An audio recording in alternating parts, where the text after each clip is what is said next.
Well, it's Chelsea Piers, and welcome to our Wellness in New Year panel. My name's Hilary Sheinbaum. I am a journalist based in the city, and I also wrote a book called The Dry Challenge, which is all about giving up alcohol for January or any other month. So happy Dry January to all those who are participating. I have a number of experts here in wellness, fitness, and non-alcoholic beverages, and I'm going to have them introduce themselves. Thank you. All right. Hi, I'm Anne Marie. I'm the group fitness director across both Chris and Piers locations. Maybe you've taken some of my classes. No, not yet. I'll see you there tomorrow, 12:30. Great. So in group fitness, but I also have background in exercise physiology. That's what I studied as my master's, and a lot of the projects that I worked on were wellness oriented, well-being oriented. So strong interest in this field, personally and professionally.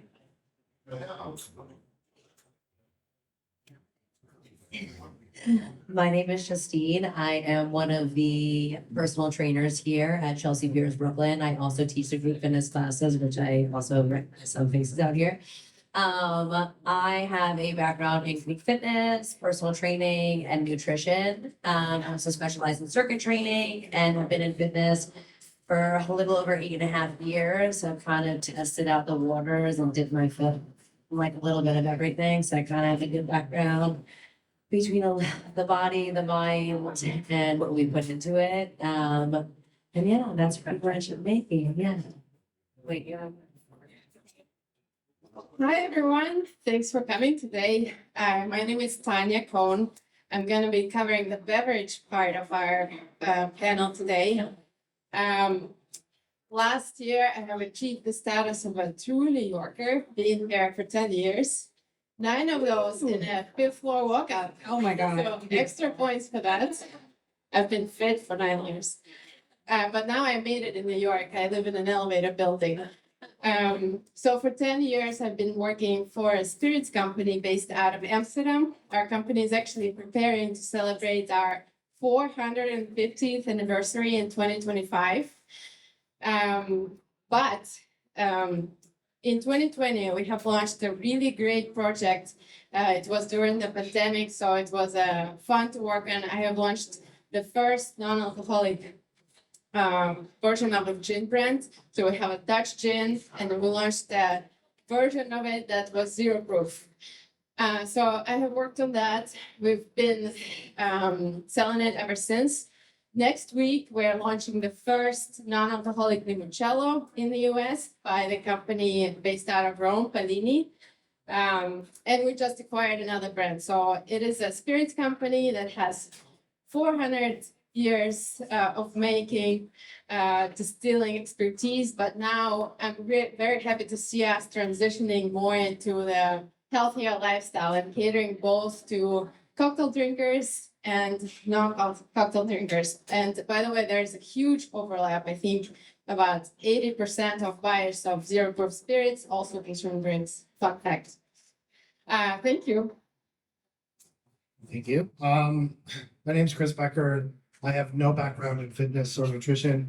I'm the founder of a company called Better Roads, and started a couple of years ago. Basically, we curate products like Tanya is talking about: alcohol-free beer, alcohol-free wine, alcohol-free ready-to-drink spirits, and mixers. Really trying to make, if you choose to drink less or not at all, especially for times like Dry January, so that it doesn't suck, basically. So hopefully you'll enjoy some of that too.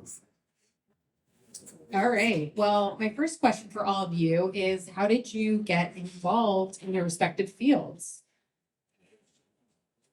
Sure. So I grew up an athlete, and I think just because of that, movement and exercise and nutrition and well-being down the line were all an important part of that. But honestly, I feel like I ended up in this career very haphazardly. I was an athlete undergrad studying bio, thinking I was going to medical school. Ended up doing Teach for America because when I was graduating, that was just like a thing that you could do, and it was definitely a learning experience.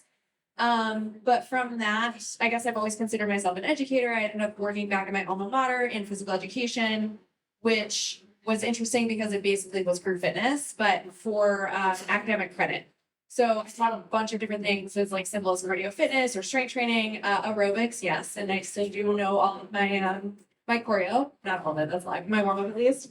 And just it was a privilege working where I did because the institution allows you to go back to school for free. That's what I did as I was there. And exercise physiology ended up being the thing that I was most interested in for a lot of reasons. Me personally, again, I love to move, and so I wanted to know more about it. My dad also has Parkinson's, and so it was an interesting area to study because movement disorders are also a huge up and coming, not up and coming, but just like more acknowledged thing. So there's a lot of research that needs to be done around them.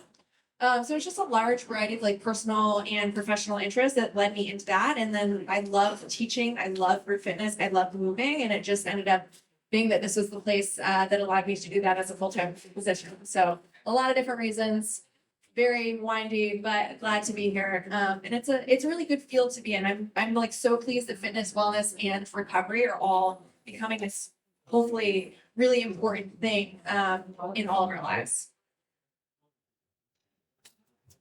So same, I grew up doing tons of sports back in the day, and I realized as I was getting older that, wow, I must be really good at fitness. Maybe this is the path that I should go down because I was super lost when I was younger and didn't know what the hell I wanted to do. And I was starting to make really bad decisions and choices.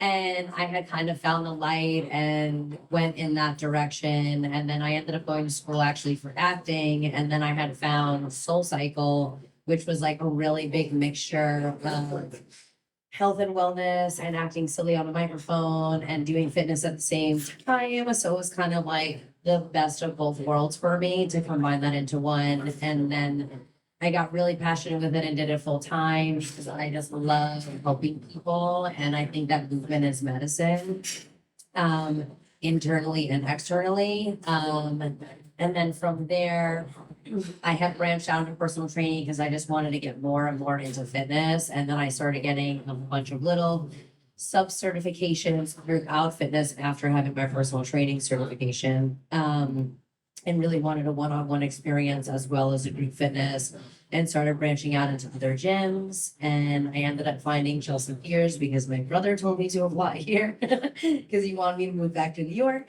And I made my way back here, and this is where I am now, living my best life with y'all. So, yeah.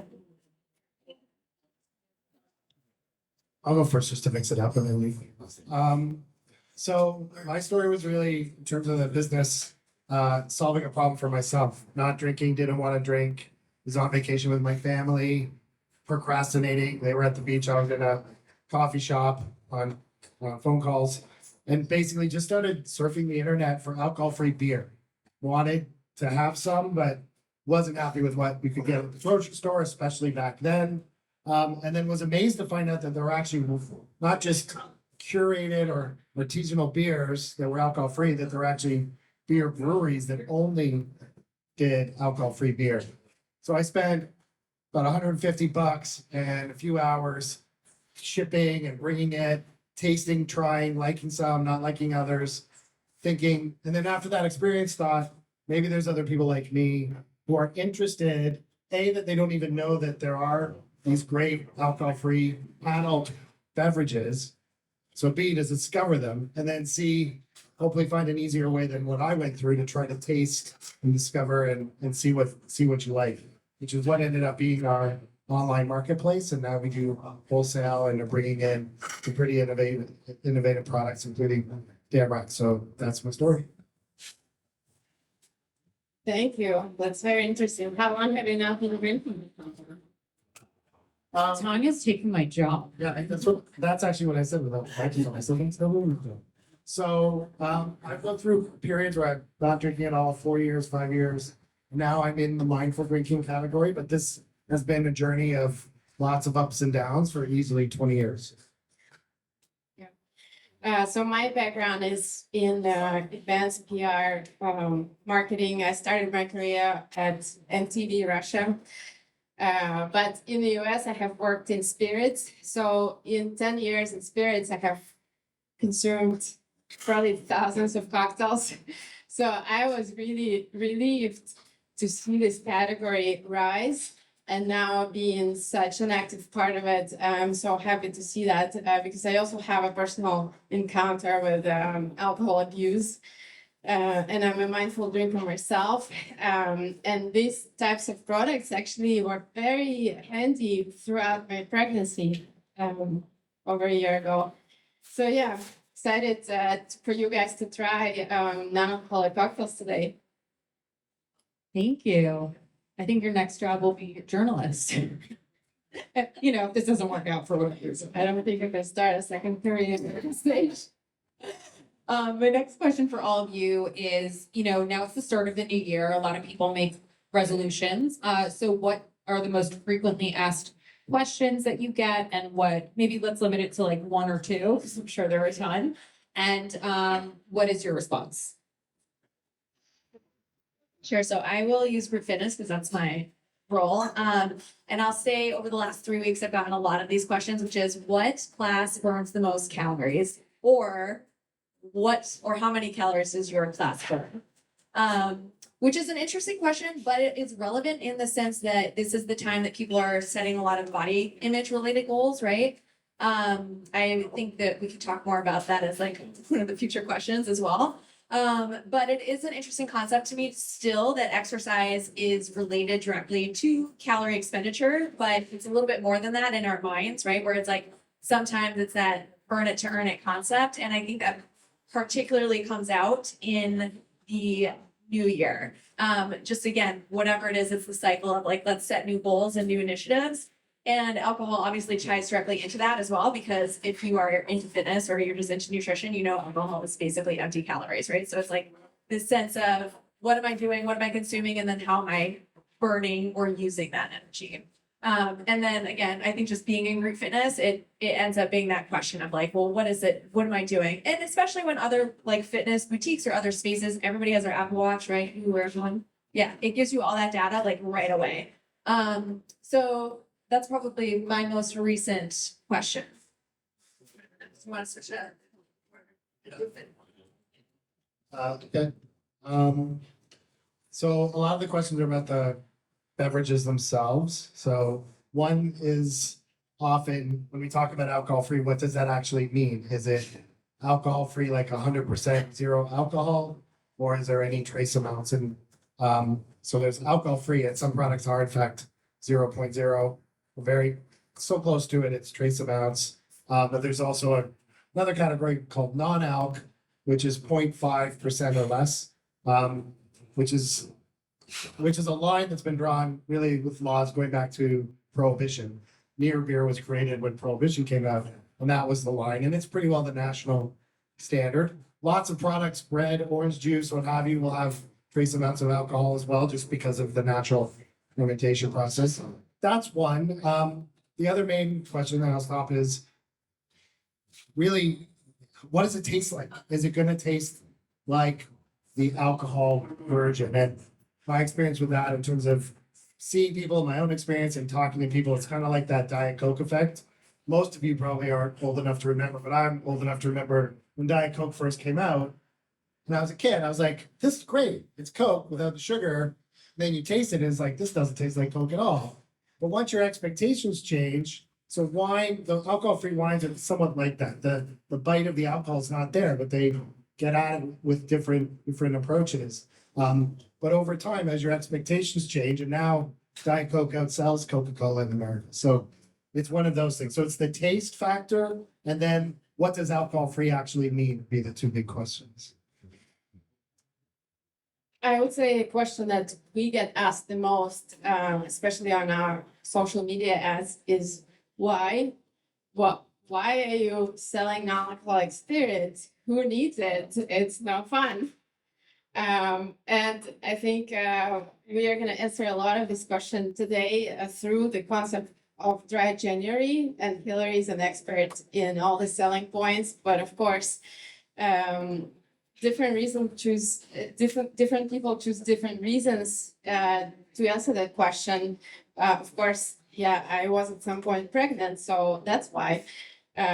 Some people want to gain more time out of their day, because I can tell you that for many years living in New York, especially after moving here, my nights were going to a bar and having some drinks and spending way too much money on that.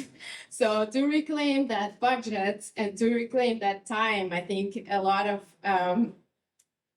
in those situations, the non-drinking or drinking mindfully is the answer.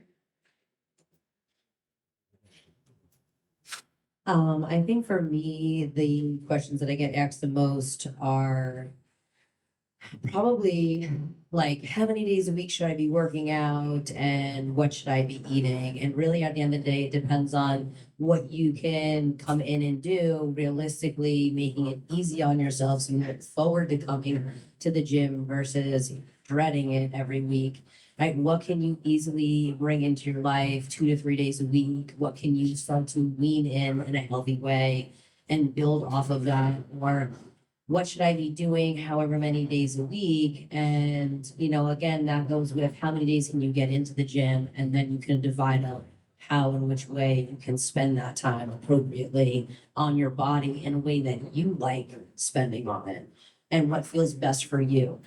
Right? I can sit there and tell you all the things that I like to do, but you have to go through a series of questions and ask yourself and try things out and figure out what you like, what you don't like, what feels good for your body dynamics. It's like basically learning your own body's algorithm and then feeding it with really good supplies, right? Another thing I get asked a lot is about fad diets. Don't do them. Don't do them. Learn to live a sustainable lifestyle without super restricting your life unless you're trying to become like amazing, crazy sick bodybuilder. There's just absolutely no need for it. You end up getting multiple vitamin deficiencies and lacking in other areas. So if you see a fad diet, just pass on by, learn to live your life in a more healthy, meaningful way by building new habits and seeing what minor changes you can start making that will make giant impacts on your life. So,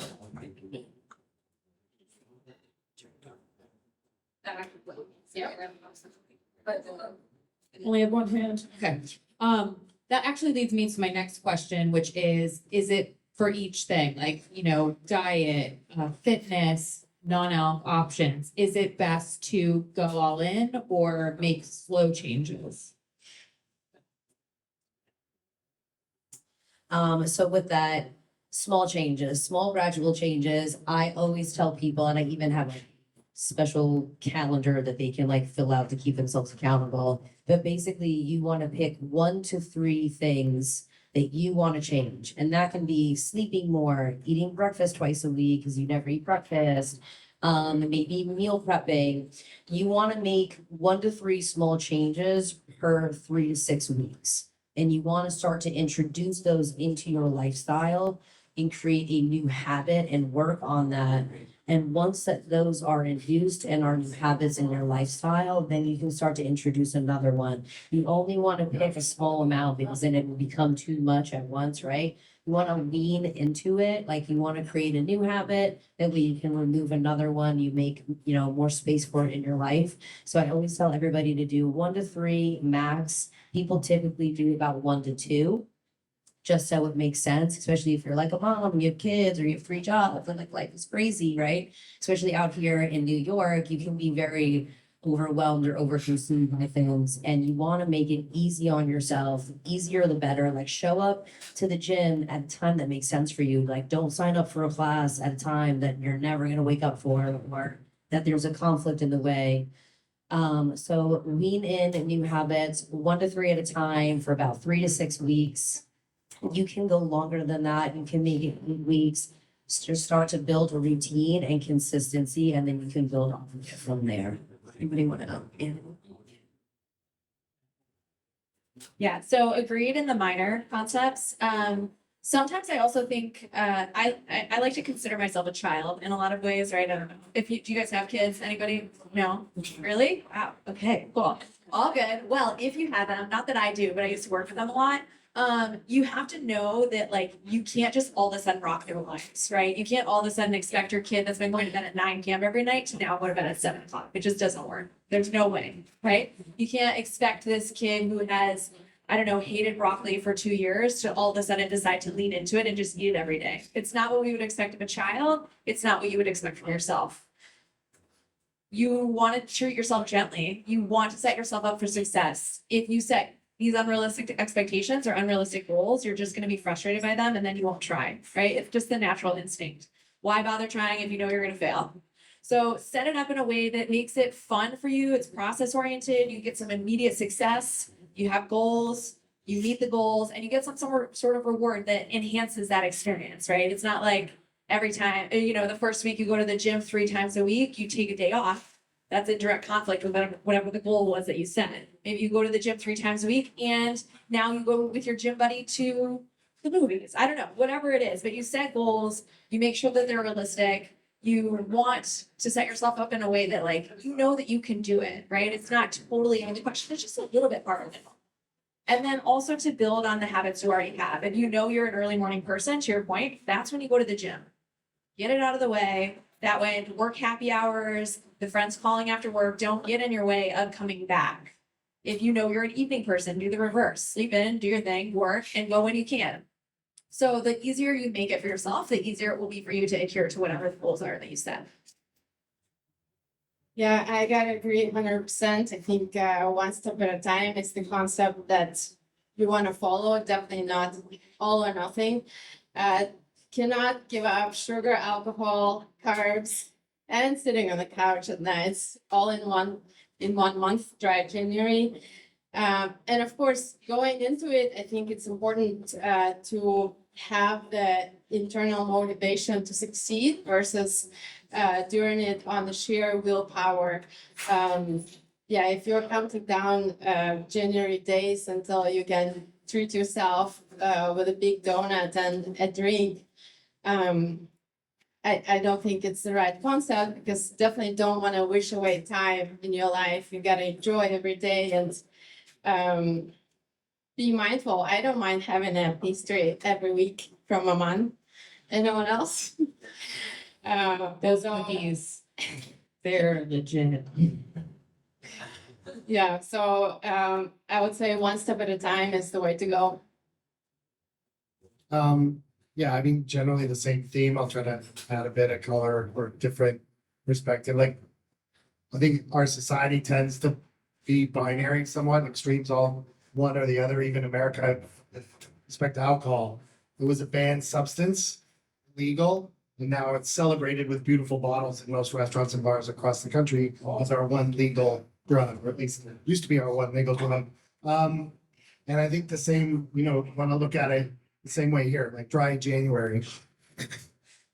Yeah, it's great. If you don't drink for the month, that's amazing. But it's got to be seen as something that fits your lifestyle. Otherwise, it's like, oh, dry day January. That was the longest week of my life. Because after this 7th of January, you start drinking again. And if you decide that in your mind that that's pulling the shoe, when you go back to your old habits, well, maybe you take it, be nicer to yourself and say, well, maybe I did have a drink. It was a special occasion. Maybe I was celebratory, whatever the reason. But that doesn't mean you can't change your relationship with alcohol and still drink a little less or what have you. So I think that being nice to yourself and also looking at it one step at a time and not pulling the shoe, even though it seems like we often live in an all or nothing society. Definitely, like a 1 drink January or even a damp January, totally fine. What about benefits? Let's talk about what are some immediate benefits of working out or eating healthier, or when can you start to see some perks of, lessening your alcohol intake, and what are they?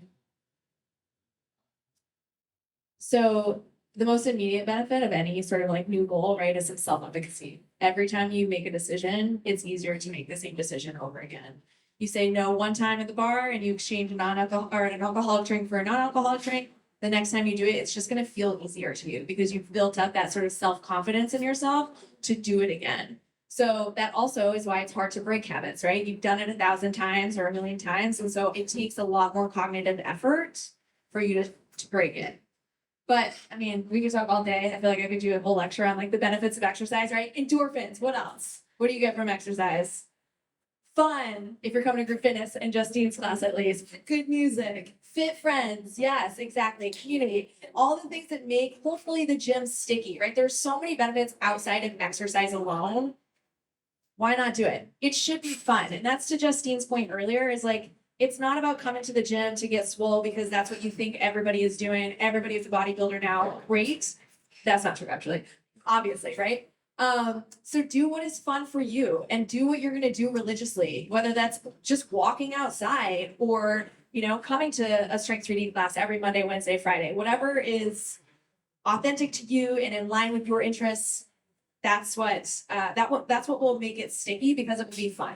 And that should be the whole point of, any of these new habits that you're forming is like, the long term is hopefully health and well-being and, a little bit, whatever it is, healthier lifestyle. But it also is that the process is giving you something back as well. Yeah, so with that, I think like a lot of times now, especially today, everything is instant gratification. Everything is in the palm of our hand. It loads. If something doesn't load fast enough, we get frustrated, right? And I think the same thing happens with our bodies. Like if our body is not loading fast enough for us in the direction that we want it to go in, we are like, oh, yeah, and we like freak out and give up.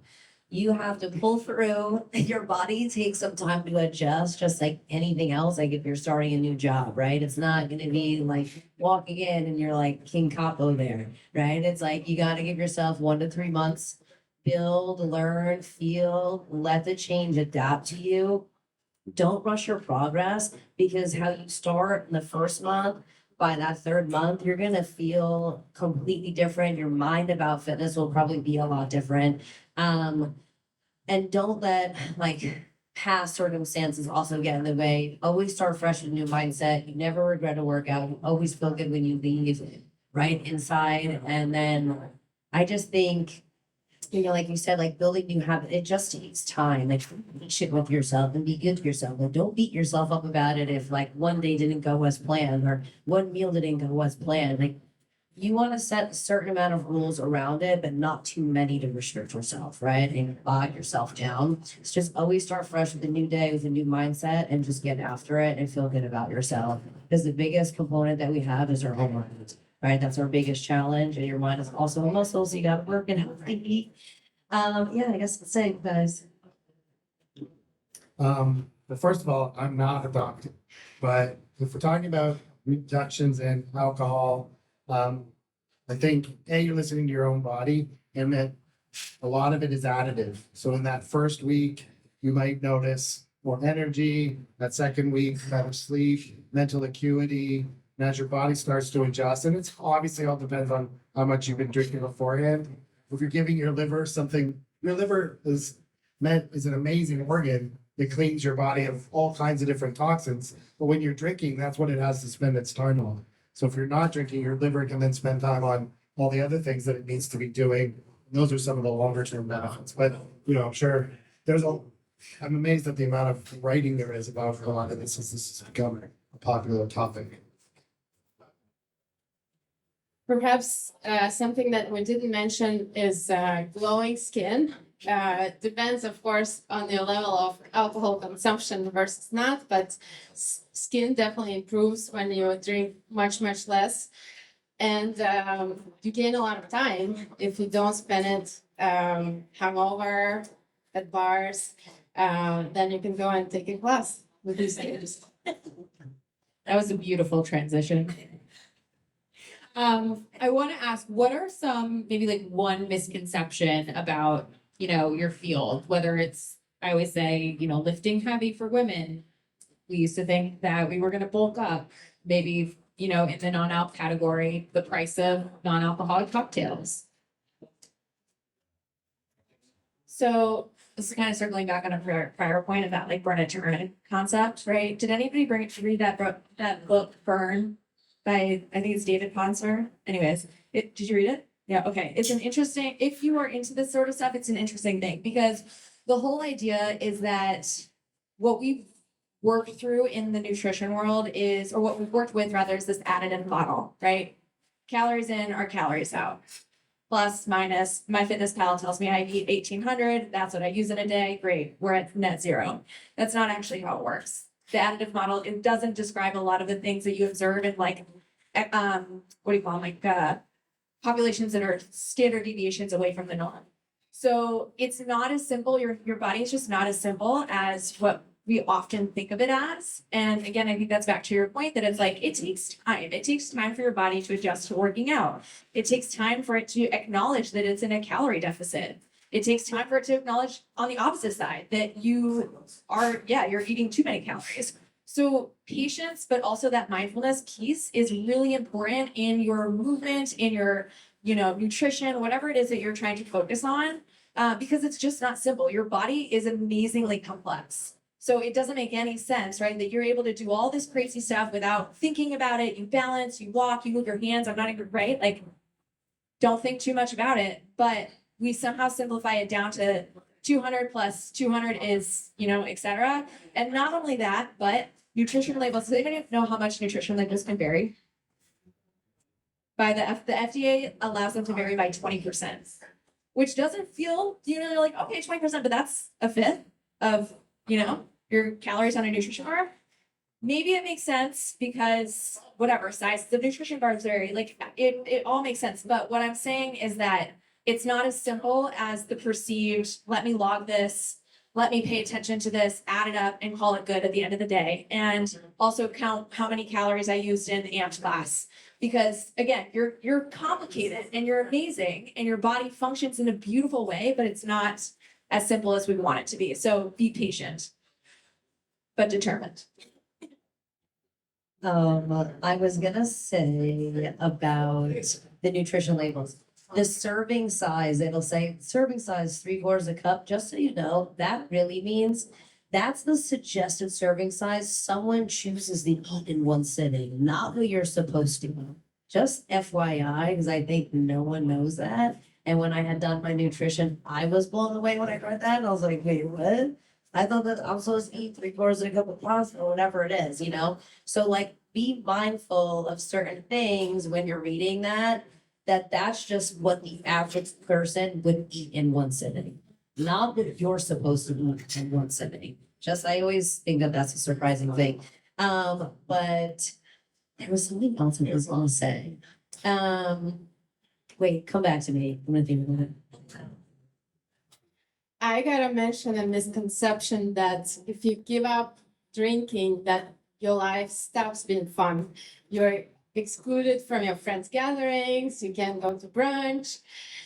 So that's definitely a false statement today because the trend of non-alcoholic drinks has been growing and growing. And last year in 2022, almost a third of Americans claim to have participated in dry January.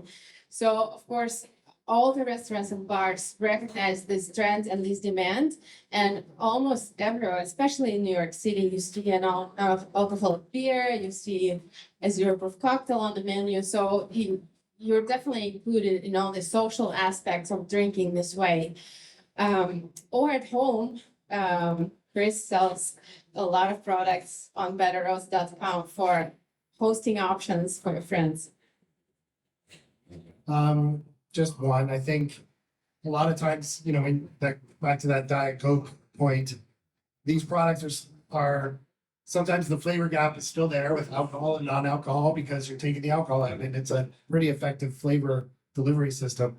But they're getting better. So I like one misconception is that these products are the way they are now. There's already amazing innovation with some of the things that Tanya is carrying and others. And that's happening because I talk to producers of products that have yet to come to market, mad scientists and everybody in between. And there's a lot of products and quality getting better and better. So it'll be interesting to see over the years. So that's a big misconception that kind of dual perspective of what this category looks like and it's changing.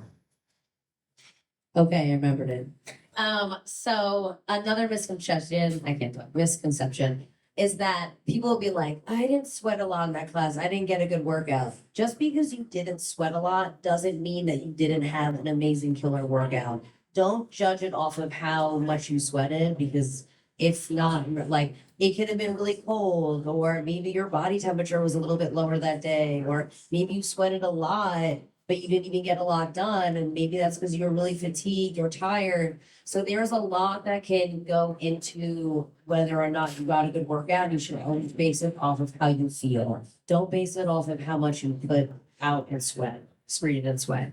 Another misconception, what you were saying about bulking, you are not going to bulk unless you are eating an over excess amount of protein and carbs and eating a crazy amount of macros, which are your protein, carbs, and fats, and lifting excessively heavy 5 days a week.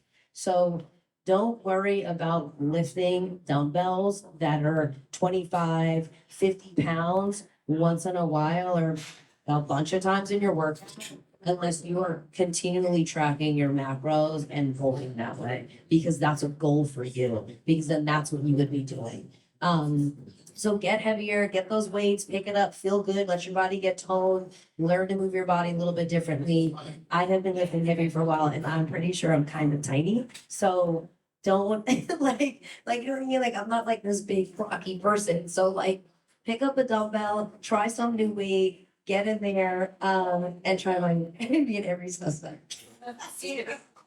Actually, in the same vein, sorry. Sweat, but also soreness. I get this a lot, right? Where it's like, I'm not sore the next day. That also is not an indicator of a great workout. It actually might be the opposite. Because if you're sore the next day and the day after that and the day after that, one, it's an injury risk, but two, it also is that you're not back in the gym. So you're losing volume that you otherwise could do.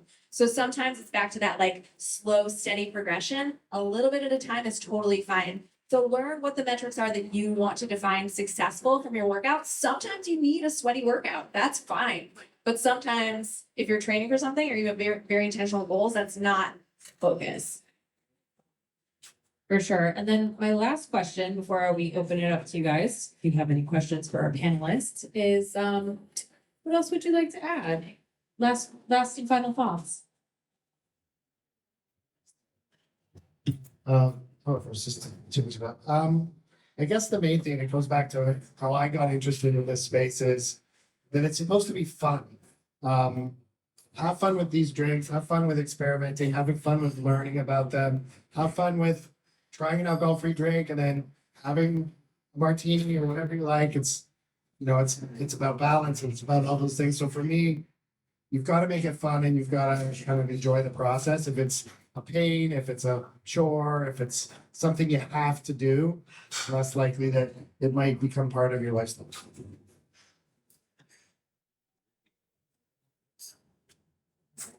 I just wanted to share a couple of ideas that you can try at home for a non-alcoholic drink. So you take a non-alcoholic spirit base. We here today serve Dameric Virgin, and just try a couple of different mixers and see what works best. I have to tell you, at our events, there's one bestseller, and Hilary would confirm. It's our Virgin Paloma, which we serve here today. Always a hit. I would say a mule, non-alcoholic mule, is a great choice. Gin and tonic, basically any type of drink where the mixer is kind of stronger will work great. It's also important to dress up the drink to feel fancy and to have a special experience with your cocktail. So tonight we do a lot of rosemaries and dried oranges. So I hope you can tell that it is an elevated experience and not just drinking a Diet Coke, which is nothing wrong with that either.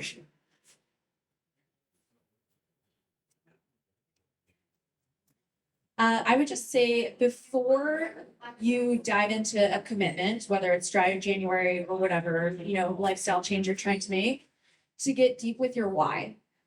What is the purpose of this? What is the intention? And is that actually in line with your values? Because if it's not, then it's not sustainable. So to make that sort of the behavior, to avoid the dissonance within the behavior, you have to know your why and you have to understand its impacts on your life. Not fully, right? Because it's small and over time, but just to do that sort of deep work to understand what it is that you're actually looking for. Yeah, I'll add to that. I would say take the time to write out what your long-term goals are, and then within those long-term goals, make like 4 or 5 short-term goals in that list. So you have something to look forward to and keep addressing or keep adjusting. And don't limit yourself. Like you can always change your goals, right? You can always adjust them. You're the creator of it, right? So don't limit yourself, and don't restrict yourself, but don't go too easy on yourself, right? Keep yourself accountable somehow, some way, whether it's a rewards list or like I said, having this monthly calendar thing that I can generally email you. Or like finding a gym buddy or finding a teacher that you like, something that's gonna make you look forward to showing up. Like, what is it for you? And that goes with the why to it. So I think that was like a really good thing. And even like maybe having someone like a friend or your partner that's like committed to doing it with you. Your support system and the people that surround you and your friends are gonna be a humongous component. And if they're not supporting you, then they're toxic for you. And I think you need to start making some changes there as well. Just being honest. And there's now several apps that offer you a buddy accountability partner. You don't have to have a real friend. You can just sign up for the app and have a partner. Does you know? You can make friends at Chelsea Piers. I was gonna say, I will be your friend. I will be your January friend. With that, does anybody have any questions for them? Yes. So I'm wondering, was it hard for your companies to take a pivot towards the non-alcoholic beverages? Or because now this is like a whole thing, everybody's behind, was it just like an easy, like, okay, let's get on this, So I can answer yes and no, because it depends on the state. Let's put it this way. It was very hard in New York because of the state liquor regulations. You cannot sell non-alcoholic spirits through the same distributor. Anyway, there's a whole baggage that you can open. But in a lot of other states, it was much, much easier. And of course, because there is a demand, it makes it easier this way. Products don't just sit on the shelves because we want them to be there, but they're actually purchased. So Better Roads, we started purely focused on the alcohol-free category. But I was not a beverage expert. That's not my background. So I was dumb enough to start a business in an area that I knew nothing about. If anybody wants to do that in an area, I can talk to you about what that's like. But then in that space, what I found is surprising and what's been hard, it's kind of the inside out of that is how hostile the alcohol industry has been to some of the things that are happening. Some of that is now turning where they're starting to see it as an opportunity.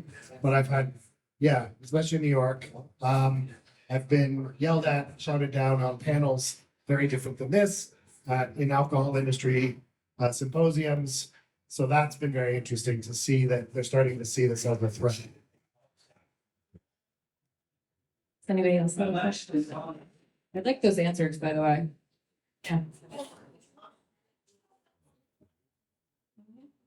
Go ahead. Sure. So I know that I'm really grateful that there's finally some non-alcoholic options. There's so much drinking that goes on, but I know some beverages, they revolve around simply alcoholic beverages. Is there a reason for that? Like, is it trying to be like just the people who haven't transitioned too much? Like you consider making drinks that stand under one identity and they don't resemble anything like an alcoholic beverage? Yeah, so that's a good question. I think so there are both, but you're right that the most commonly known and the ones that tend to be more popular are ones that are emulating, I call them their alcohol cousins, whatever that happens to be. I think part of the challenge is this whole area is new. This idea of adult alcohol-free, meaning it's not Diet Coke, it's not water. There's a whole, the Coke and water industry is called the non-alcoholic industry. You know the alcohol industry is big when Coca-Cola is in an industry called non-alcoholic. So this adult alcohol-free industry, I think part of it is the education. So it's a bit easier to explain to people this is an alcohol-free wine or an alcohol-free beer. The other thing is the alcohol-free beer has been around a long time, but you are starting to see beverages and products that are trying to stand on their own as alcohol-free alternatives that are trying to be an alcohol product. So some are more experience-based. So there are some where they use vinegar as a catalyst or other types of catalysts that have pretty strong flavor profiles, but they're not, that are meant to be paired with food, but they're not trying to be wine. So you're absolutely right to call that out. That other category of new kind of stand on your own products, you're seeing more and more of. And there's more and more kind of on shelves. And I can give you some names of some. It's a younger part of the category. Yeah, I agree. The reasons are very practical. It's much easier to sell a non-alcoholic beer than its own product category. It will take a lot more investment for you to first learn about it, then try it in some way, and then for you to become a repeat purchaser. And just to add to that, I can't remember the name of the brand, but there is a housewife of New Jersey who is sober, and she just started her own brand, and she specifically is making beverages that do not mimic cocktails. So they have flavors that you wouldn't find. It's not going to be like a margarita or a mule. They're, different, like flavorful, different flavor profiles for that reason. Didn't think I was going to be talking about housewives tonight, but here we are.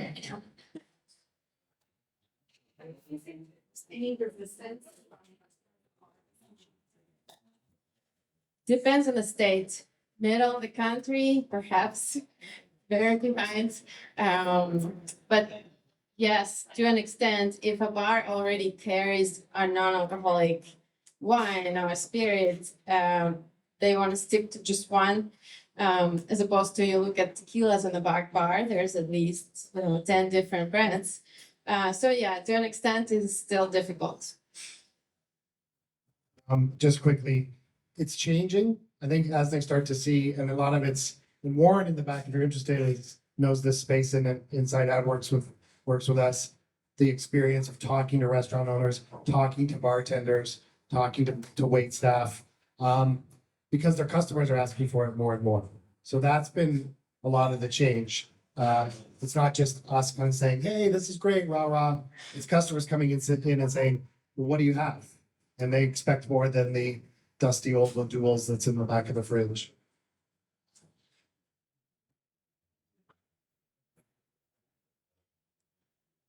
My question for you, Hilary. So a lot that you guys all mentioned is like reaching long-term goals or like short-term steps.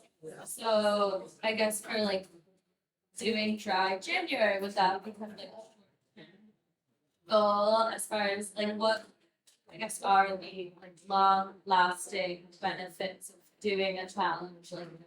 Yeah, definitely. So it's interesting. The I guess movement of dry January actually started in the UK. So they have a lot of non-alcoholic brands too, more than they do in the US, pretty sure. But the research out of one of the UK universities is if you give up alcohol for a month, doesn't have to be January, you will be drinking less in the 6 months that follow, just because you've, gained momentum and that's what you've gotten used to. So I think, again, it goes back to like, depending on why you're doing it. If you're trying to lessen your alcohol intake, if you're trying to just lead a healthier life, I think that's definitely dry January can be that baby step. But I think that even within the month, just, again, being nice to yourself. If you have one drink, that's okay. You can start again. I think it helps to recruit a friend and surround yourself with very supportive people who aren't going to, try to convince you to drink or steer you the wrong way. And I just think that it's great to have other activities, whether you're at the gym or, doing something with friends that doesn't involve alcohol. It's less of a reminder that is what you potentially could be doing otherwise. And certainly I think, the non-alc category has grown so much in the past year, definitely in the past 2 to 3 years. I think it's so helpful and it can definitely help you achieve your long-term goals, whether that's just drinking less or, not being hungover, or even in terms of calories. You can check the wine labels back there. Like a typical glass of wine is usually 125 calories. And many of these brands Some wines are even 25 calories for the entire bottle. That's 5 calories a glass. I don't know about these, but they're definitely lower.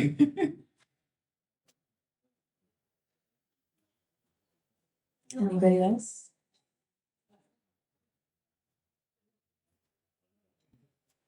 All right, well, I want to thank all of you for attending. Thank you to our panelists for sharing your knowledge. And if you guys have any questions for them, certainly feel free to mingle and come up and enjoy our non-alcoholic beverages and food back there. And make sure you all take a book. It's mine.